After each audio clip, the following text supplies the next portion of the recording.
말씀으로 찾아오실 때 또 깨닫고 또 믿어지고 또 이 다윗의 고백이 저와 여러분의 고백이 되기를 축복합니다.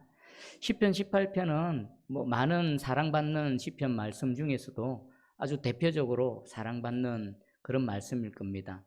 나의 힘이 되신 여호와여, 내가 주를 사랑하나이다. 얼마나 많이 암송되어지고 또 사랑하고 또 성도들이 은혜 받는 말씀입니까? 우리 다윗의 고백을 한번 살펴보겠습니다. 시편 18편의 특징 중에 보면 제목이 아주 깁니다. 이렇게 긴 제목은 전체 150편 시편 중에서도 18편이 유일합니다.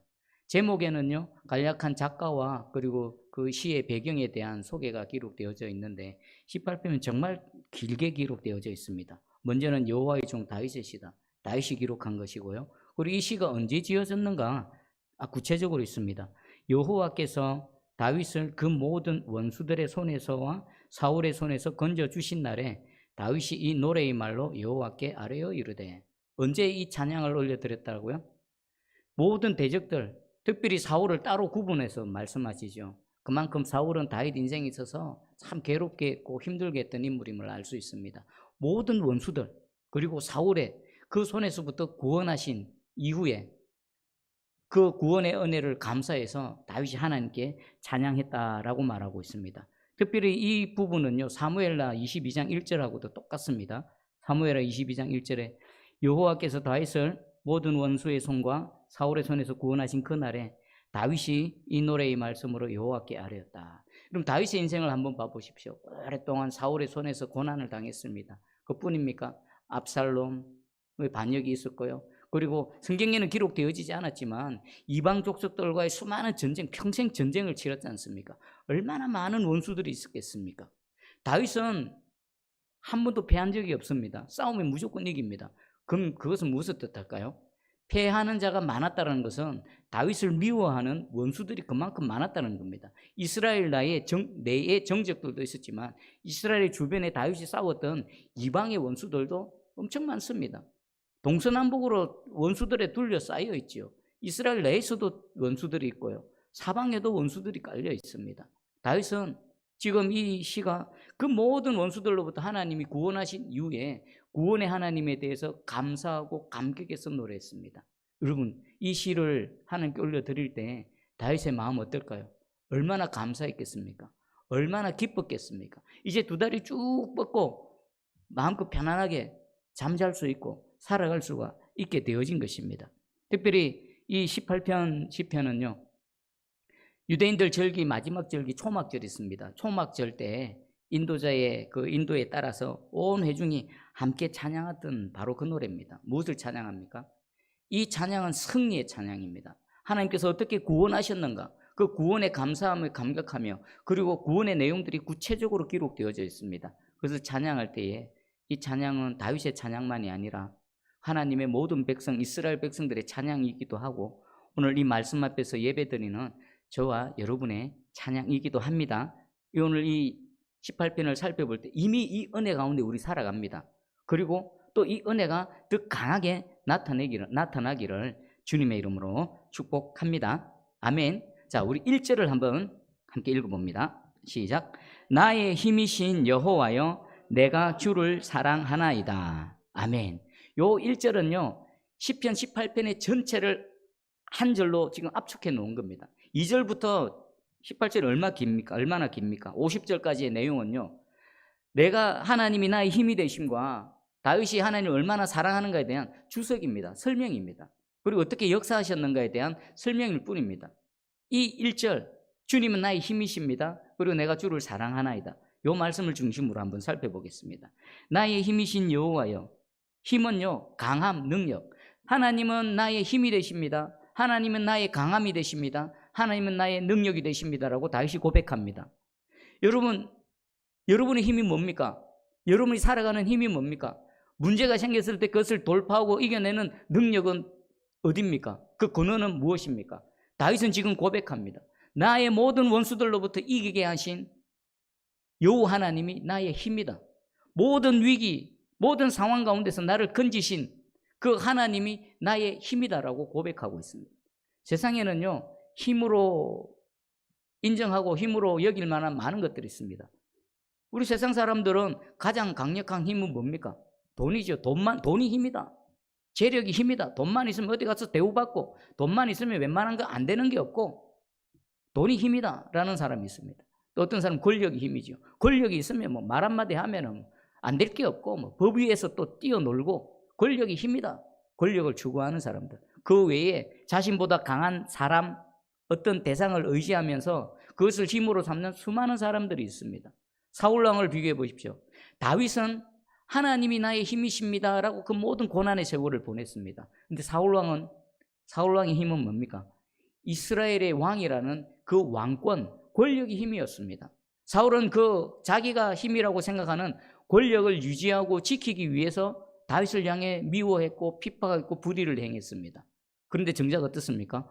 사울은 자기가 힘으로 여겼던 그 권력을 지키기 위해 오히려 불의를 행했고 여호와 하나님으로부터 버림을 받았고, 그리고 마지막에는 어땠습니까? 멸망의 길로 가게 되어졌지요. 세상 사람들도 마찬가지입니다. 여호와가 아닌 다른 것들을 힘으로 삼고 그것을 얻기 위해 지금도 전심전력합니다. 그것만 있으면 내 뜻대로 살 수 있고 내 힘대로 내 능력대로 살 수 있다. 그래서 돈을 얻기 위해서 그렇게 애쓰고 수고하고, 어떤 사람들은 권력을 얻기 위해서 수많은 불의한 일들도 행하고 그렇게 살아가고 있습니다. 그러나 결국은요, 그 모든 것들은 하나님 외에 그 모든 것들은 그들에게 힘이 안 됩니다. 오히려 평생을 허비하게 만들고요, 오히려 하나님으로부터 자신을 더 멀어지게 만들고요, 마지막에는 그 결국은 멸망의 길에 서 있게 되는 겁니다. 오늘 그러나 다윗은 나의 힘은 여호와 하나님 한 분밖에 없습니다 라고 말하고 있습니다.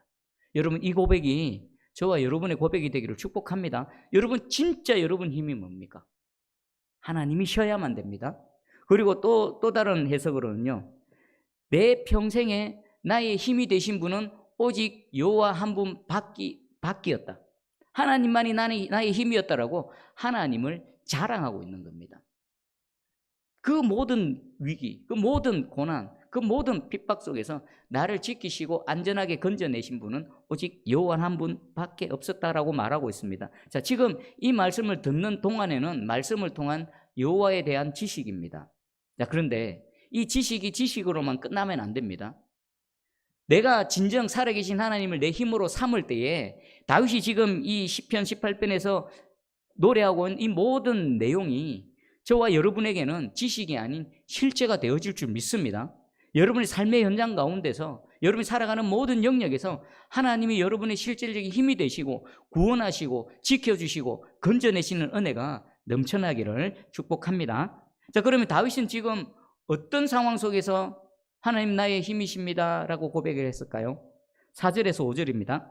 사망의 줄이 나를 얽고 불의의 창수가 나를 두렵게 하였으며 서울의 줄이 나를 두르고 사망의 올무가 내게 이르렀더라. 여기 사망의 줄, 불의의 창수, 서울의 줄, 사망의 올무, 다 뭡니까? 죽음 직전. 다윗은 죽음의 문턱까지 수만 들락날락했습니다.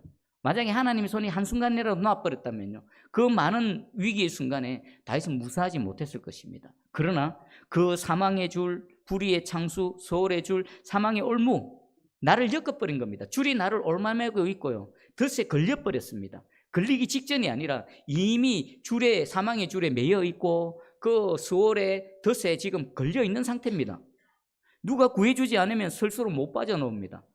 그런데 어떻게 했다고요? 하나님께서 찾아오셔서 그 줄을 끌어주시고 올무를 풀어주시고 구원해 주신 것입니다. 완전한 절망과 죽음의 순간에 하나님께서 나의 힘이 되셨음을 얘기하고 있습니다. 자, 그리고 이제 이때에 다윗이 어떻게 했는가? 6절을 한번 읽어보겠습니다. 6절 시작. 내가 환난 중에서 여호와께 아뢰며 나의 하나님께 부르짖었더니 그가 그의 성전에서 내 소리를 들으시며 그의 앞에서 나의 부르짖음이 그의 귀에 들렸도다. 아멘. 다윗은 장면을 생각해 보십시오. 다윗은 지금 사망의 줄에 막 묶여 있습니다. 가만히 보면 죽습니다. 수월의 덫에 꽉 걸려버렸습니다. 짐승이 사냥꾼의 덫에 걸렸듯이 꽉 걸렸습니다. 아무리 발부둥쳐도 빠져나오지 못합니다. 그때 다윗이 무엇을 했다고요? 나의 힘이 되신 여호와께 부르짖고 기도했다라는 것입니다. 자, 여기서 다윗은 그 덫에 걸려서 여호와를 향해 부르짖고 기도했더니 하나님께서 어디서 들으셨습니까? 그의 성전에서 내 소리를 들으셨다. 우리는 지금 여기서 주의 이름을 부르고 있을 때에 하나님께서는 어디서 들으신다고요? 먼저는 내 심령에, 내 영혼의 성령으로 거하신 하나님께서 내 안에서 들으십니다. 또한 동시에 하나님이 계신 하늘의 천상의 처소가 있습니다. 그 거룩한 곳에서 하나님이 들으십니다. 그 하나님이 계신 곳을 한번 상상해 보십시오. 그곳은 물리적인 우주의 공간 저 끝 너머에 있습니다. 우리 물리적인 우주의 끝도 모르지요. 우리 인간으로서는 뭐 과학이 아무리 발달했다 하더라도 우주의 끝까지는 측량 못합니다. 다만 무한대. 그런데 하나님이 계신 이 거룩한 곳은 어디입니까? 우리가 생각할 수 있는 물리적인 우주의 끝 그 너머에서 하나님이 지금 내가 여기서 기도하는데 그곳에서 들으신다. 와, 생각하면 할수록 대단하지 않습니까?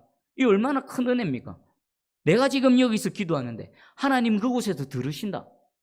물리적인 공간을 뛰어넘으셔서 들으신다. 내가 고난당하는 그 현장에서 그 위기의 순간에 주여 하고 부르짖고 외치고 주를 찾을 때에 하나님께서 그곳에서 들으신다. 하나님의 들으심은 그냥 소리의 진동일 뿐입니까? 아닙니다. 하나님이 들으신다는 것은 관심을 갖고 주의를 기울이시고 우리를 바라봐 주신다는 겁니다. 그리고 동시에 하나님이 들으실 때는요, 하나님의 응답도 포함되어져 있는 겁니다. 다윗이 하나님이 내 기도를 들으셨다는 것은 하나님께서 내 기도에 응답해 주셨다는 것도 포함되어져 있는 것입니다. 여러분, 이 다윗의 고백을 깊이 생각해 보세요. 이 다윗만의 은혜가 아닙니다. 야, 내가 여기서 기도하고, 내가 골방에서 무릎 꿇고 기도하고, 내가 위기 순간에 그냥 서 있는 그곳에서 주여 하나님 좀 도와주세요, 하나님 도와주세요 할 때에 저 우주의 끝 너머에 계신 여호와 하나님 그곳에서 내 기도를 들으시고 하나님께서 응답하신다. 얼마나 놀라운 은혜입니까? 저와 여러분이 다윗이 그 은혜로 구원의 은혜를 입었을 뿐만 아니라 저와 여러분이 그 은혜 가운데 살아가는 겁니다. 여러분 기도하실 때 이것을 분명히 기억하십시오. 아, 나는 여기서 기도하지만 하나님은 저기에서 들으시는구나. 여러분 기도에 대한 또 기도를 통해서 더 큰 은혜 가운데 기도 생활하시기를 축복합니다. 자, 그리고 이 다윗의 부르짖음과 기도 응답을 통해 하나님께서 어떻게 나타나셨는가? 7절에서부터 15절까지는 한마디로 말하면 하나님께서 등장하시는 겁니다. 하나님이 개입하시는 겁니다. 하나님이 나타나시는 겁니다. 뭐 대표적으로 7절 8절에 보니까 이에 땅이 진동하고 산들의 터도 요동하였으니 그의 진노로 말미암음이로다. 그의 코에서 연기가 오르고 입에서 불이 나와 사름이여 그 불에 숯이 피었도다. 하나님이 등장하시는데 어떻게 등장해요? 땅이 진동하고 천지가 진동합니다. 근데 하나님의 콧김, 여호와의 진노, 여호와의 코에서 연기가 나면 이 진노입니다. 하나님께서 진노하십니다.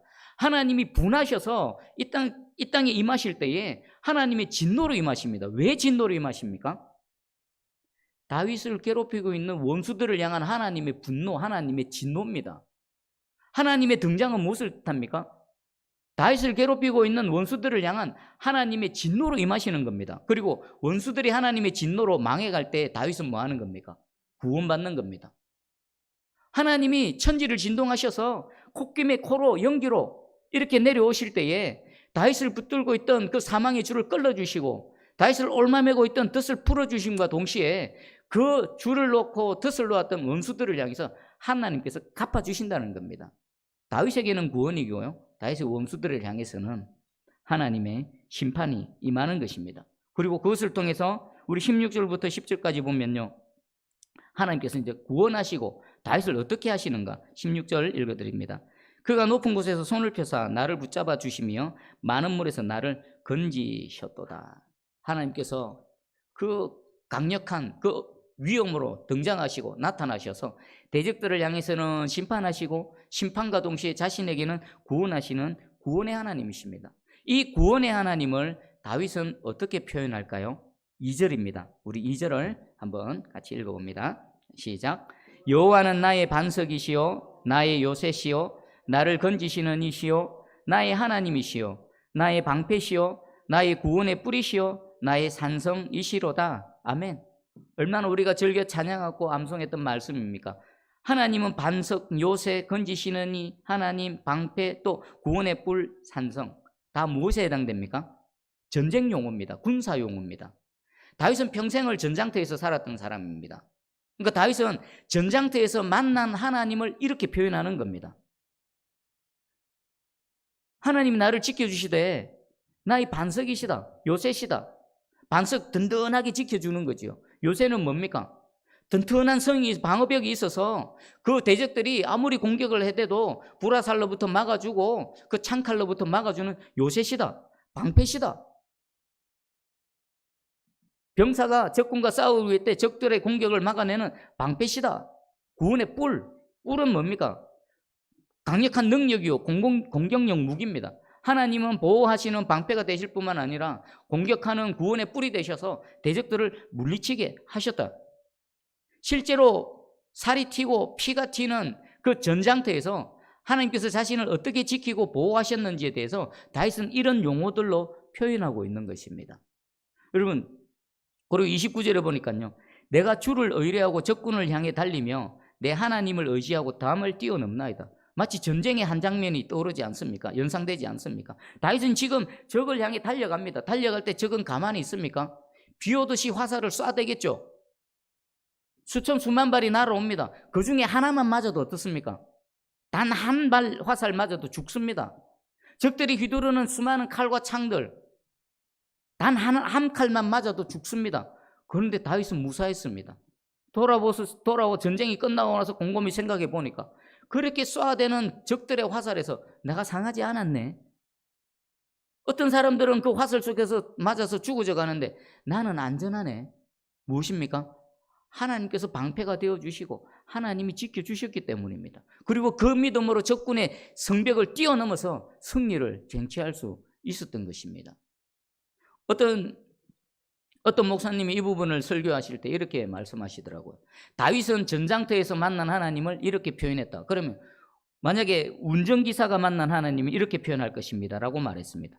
여호와는 나의 핸들이시오, 여호와는 나의 내비게이션이시오, 여호와는 나의 브레이크시오, 여호와는 나의 백밀러시오, 여호와는 나의 에어백이시로다. 가정주부는 어떻게 하겠습니까? 여호와는 나의 세탁기시오, 여호와는 나의 식칼이시오, 여호와는 나의 뭡니까? 싱크대시오. 이렇게 표현되겠지요.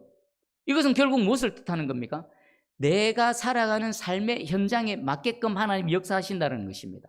여러분 직장에서 어떻습니까? 직장에서 역사하시는 하나님. 또 사업터를 운영합니다. 식당을 운영합니다. 어떻습니까? 손님을 보내주시는 하나님이시요. 우리 지금 코로나 시대에 우리 가게에서부터 아무런 코로나 확진자가 발생하지 않도록 지켜주시는 하나님이시요. 이렇게 어려운 시대 가운데 내 사업들을 지켜주시는 나의 경영자 되시는 하나님이시요. 저 같은 목회자는 어떻습니까? 말씀을 읽고 연구할 때 여러분 설교는요 아무리 해도 안 익숙해집니다. 제가 일주일에 설교를 10편씩 하지 않습니까? 그리고 지금 10년이 넘도록 이렇게 말씀 전하는 사역을 하는데 매번 설교를 준비할 때마다 새롭습니다. 몇 년 전에 했고 또 했고 몇 번 했는데 또 설교 준비하면 또 새롭습니다. 또 어렵습니다. 설교 준비에 시간 많이 투자하면 되는 게 아닙니다. 한계가 있습니다. 하나님이 영감을 주시고 깨닫게 해주시고 빵 뭐가 터져야 순식간에 이 시간 들인다고 공 들인다고 해결되는 문제가 아닙니다. 제 같은 목회자는 어떻게 될까요? 내가 하나님 말씀을 묵상할 때 깨닫게 해주시는 하나님이시요. 또 하나님 말씀을 선포할 때에 그냥 인간의 말로 됩니까? 거기에 성령이 역사하셔야 영이 살아나든지 잠자는 영이 깨어나든지 하지 않습니까? 말씀을 선포할 때 성령으로 역사하신 하나님이시요. 영혼들을 살려주신 하나님이시요. 부르짖고 기도할 때 그 기도를 응답하시고 치유해 주시고 회복시켜 주시는 하나님이시요. 이런 하나님입니다. 여러분의 하나님은 뭡니까? 시편 18편 2절에 여러분의 개인의 하나님을 한번 표현해 보십시오. 한번 생각해 보세요. 숙제를 드리겠습니다. 여러분 곰곰이 묵상해 보시고 하나님 어떤 하나님이신가? 밭에 풀 멜 때 풀독이 안 오게 하시는 하나님, 옥수수를 심었을 때 옥수수 잘 자라나게 무럭무럭 잘 자라나게 하시는 하나님, 목장에서 소가 새끼를 낳을 때 숭붕숭붕 안 죽고 잘 자라나게 하시는 하나님, 내가 섬기는 직장이 이 어려운 중에 망하지 않고 계속해서 잘 든든하게 서가게 하시는 하나님, 아마 여러분이 살아가는 환경만큼이나 하나님이 어떤 하나님이시라는 것은 다양하게 표현이 되어질 것입니다. 여러분 한번 여러분의 시편 18편 2절을 한번 곰곰이 묵상해 보시고 여러분만의 말씀을 한번 완성해 보시기를 주의 이름으로 축복합니다. 그리고 두 번째, 내가 주를 사랑하나이다. 내가 주를 사랑하나이다. 다윗이 1절에서 여호와는 나의 힘이십니다. 나의 힘은 오직 여호와 하나님이십니다. 그리고 쭉 나머지는 왜 하나님이 자신의 힘이 되어졌는지를 설명합니다. 그리고 마지막 마무리, 그런 하나님을 내가 사랑합니다 라고 고백합니다. 이 사랑은요, 다윗이 의지적으로 자발적으로 사랑을 고백하는 겁니다. 그리고 이것은 미완료형입니다. 그건 뭐 뜻할까요? 내가 예전에 사랑했었다가 아니라 지금만 사랑하는 것이 아니라 하나님을 향한 나의 사랑이 지속적이고 계속됩니다. 하나님을 향한 나의 사랑은 영원히 끊이지 않고 계속 하나님을 사랑합니다 라는 고백이 됩니다. 그리고 이 사랑이라는 단어가 라함이라는 단어로 성경에는요, 대부분 인간에 대한 하나님의 사랑을 표현할 때 이 단어가 쓰입니다. 근데 유일하게 하나님에 대한 인간의 사랑으로 쓰일 때가 요 18편 1절 여기밖에 없습니다. 아주 독특합니다. 얼마나 귀합니까? 와, 한번 생각해 보십시오. 이 신구약 성경에 얼마나 많은 단어들이 등장하고 또 사랑에 대한 단어가 등장합니까?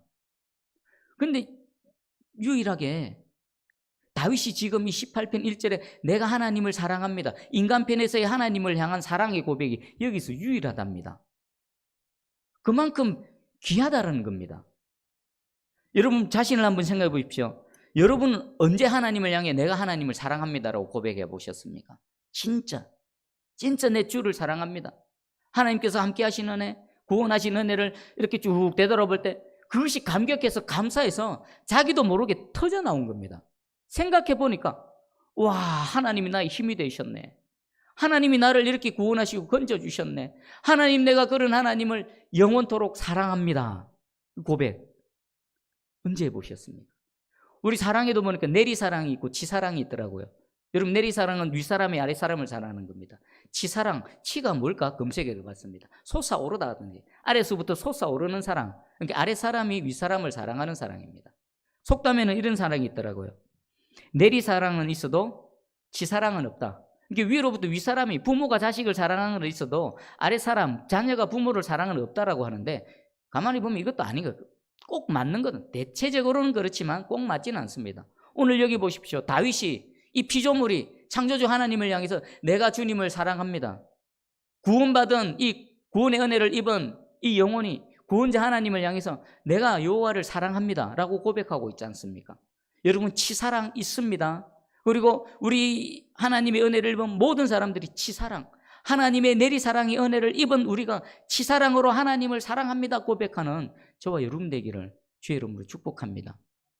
저도 그전에도 내리사랑만 있는가? 꼭 그런 거 아닌 것 같은데 지찬이 지율이를 보면서 그런 생각을 해봤습니다. 제가 부모로서 지찬이 지율이를 사랑하지만 가만히 보면요, 지찬이 지율이도 저 엄청 사랑합니다. 제가 좀 어디 아프거나 제가 좀 어디 불편하면요, 저보다도 더 걱정하고 아빠 괜찮아? 우리 지찬이는 제가 뭐 좀 어려운 게 있으면 지가 뭐 해결해 보려고 막 고민하고 연구하고 그러고 아빠 이거 어때? 하고 막 옵니다. 그걸 보면서 야, 너희들이 내보다 낫네. 내리사랑이 아니라 너희가 나보다 낫다.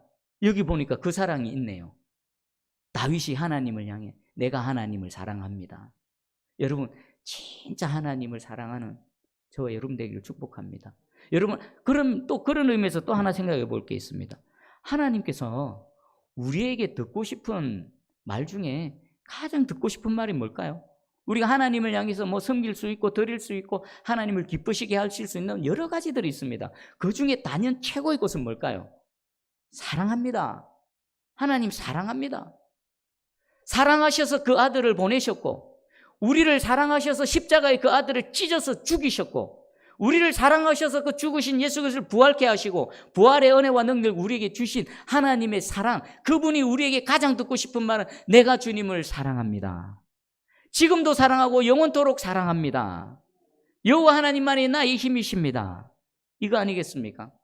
그래서 저는 말씀을 준비하면서 2022년도 우리 새순교회 주제의 말씀입니다.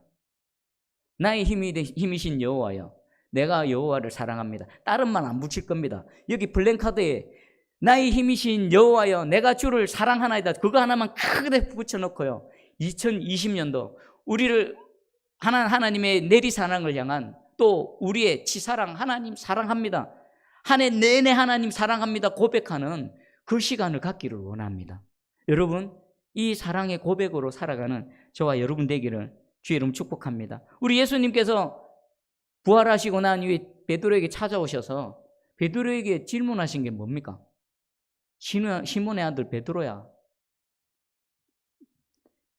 시몬의 아들 베드로, 요한의 아들 시몬아, 내가 이 사람들보다 나를 더 사랑하느냐? 이게 무슨 의미일까요? 여기에 수많은 사람들이 있다, 베드로야. 그리고 그들도 각자 나름대로 내가 주님 사랑합니다라고 각자 사랑 고백하고 있다. 근데 너는 여기 있는 많은 사람들 중에서도 더 나를 사랑하느냐라고 물어보시는 겁니다. 지금 주님 오셔서 묻습니다. 함께 예배드리는 많은 성도들, 우리 새순교회뿐만 아니라 이 주일날 하나님 나의 하나님이십니다. 내가 주님 찬양합니다. 구원의 은혜에 감사해서 또 사랑합니다라고 고백하는 셀 수도 없는 수많은 하나님 백성들이 있습니다. 그 중에서 그 많은 사람들 중에서 너 문수야, 네가 그 많은 사람들보다도 네가 나를 더 사랑하느냐? 여러분에게 질문하십니다. 우리 주님 가장 듣고 싶은 말, 우리 하나님 가장 우리를 통해 듣고 싶은 말, 하나님 내가 다른 사람들보다 많은 주를 사랑하는 사람이 있지만 내가 가장 주님을 사랑합니다. 내가 최고로 주님 사랑합니다. 사랑 고백하는 저와 여러분 되기를 주의 이름 축복합니다. 나머지 있는 전체 50절의 내용은요, 여러분의 상황에 맞게끔, 여러분의 처지에 맞게끔 하나님은 각자에게 알맞게 역사하실 줄 믿습니다. 근데 결론은 하나님은 구원의 하나님, 하나님은 나의 힘이십니다. 이 고백으로 살아가는, 이 힘으로 살아가는 저와 여러분 되기를